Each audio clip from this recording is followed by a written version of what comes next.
I'm going to give you some of the secrets about how we make you buy what we want you to buy. So as a marketer, when I'm first giving you a product, what's my job? Well, my job is to make you want it, to crave it, to need it, to think that it is the best innovation in food since sliced bread. But how do we do it? Well, I'm going to give you a really big example later that I'm going to break right down for you. But let's just start by looking at a few fun little things. So here we have Shreddies, an old favourite, been around for years, very popular in the UK and Canada. Without changing a single little thing about that product, they remarketed them, rebranded them as brand new diamond-shaped Shreddies. Food marketing genius right there.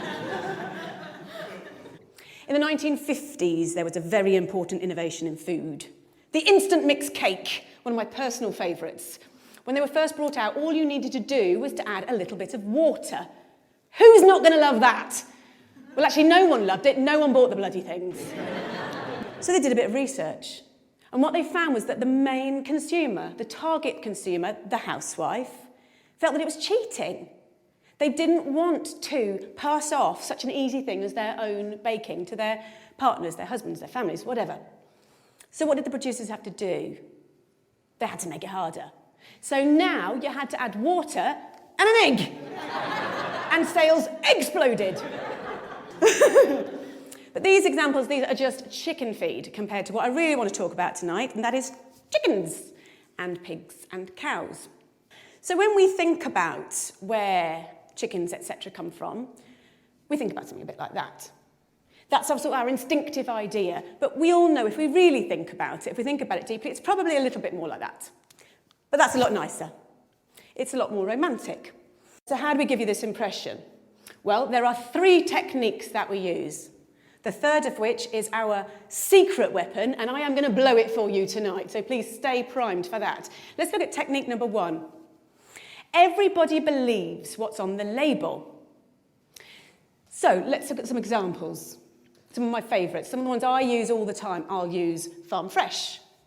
I'll use 100% natural. I'll use butcher's choice. But what does that really actually mean? Well, truthfully, it doesn't mean very much. If we see that on the label, we feel a bit more confident. But let's have a look at what a farm really looks like. It probably looks like that. Now, this is a concentrated animal feeding operation. I'm going to run that past you again. It's a concentrated animal feeding operation. That's not going to look great on a label. Hence, we use farm fresh. Innovation number 2. This is what we use. We focus on progress. Intensive farming was born out of necessity. At the end of the Second World War, resources were extremely tight. Farming had to be by necessity very, very economical. And we've learnt from that, and we've built from that, and we're able to now raise more and more animals in smaller and smaller spaces. So we've got extremely good at it. If we looked at a room of about this size, and this were turned into a chicken barn, it's a 100-seat theatre, how many chickens could we probably fit in this room now? I'm going to say about 4,000. It's pretty impressive, isn't it?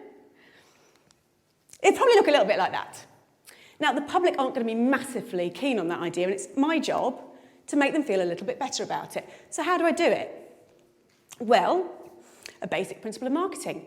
We use the right choice of words, and by using the right choice of words, we can make the conversation, we can focus the conversation the way we want it to. So we'll use an example like this. When you look at that picture, where is your eye drawn? It's drawn right to the middle of the page, massive letters, we've got strive to optimise. What we're looking at in the picture, in reverse, looks a bit like that, but this looks a lot nicer, because we're looking at strive to optimise.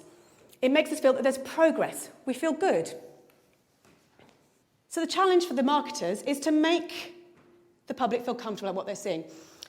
One of the side effects of intensive farming, of having so many animals in such a small space, unfortunately, is obviously disease, because you put so many animals into a small space, they're going to get sick.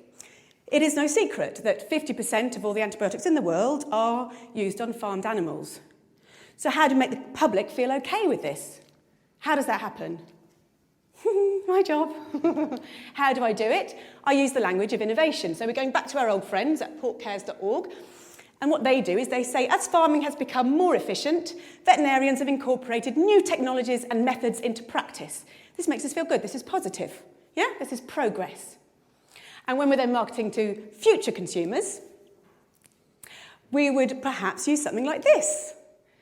This is a colouring book, Pigs and Pork. It's absolutely gorgeous. And what we're doing here is we're getting the children to focus on the fact that we're using innovation. So by bringing the pigs out from the muddy fields and into the clean barns, we're taking them away from all that nasty, dirty mud and all the diseases that are lurking there within. Positive. So on to our secret weapon. This is what we really need to focus on. So these two techniques alone, they are not going to work. We need a secret weapon, number 3. It is actually in this room right now. Secret weapon! It is you. So how do we do it? When you're in the supermarket, you don't want to think about where those products have come from. You don't want to think about how those animals have been reared, how they've been treated. The power of willful ignorance cannot be overstated. This is systemised cruelty on a massive scale, and we only get away with it because everyone is prepared to look the other way.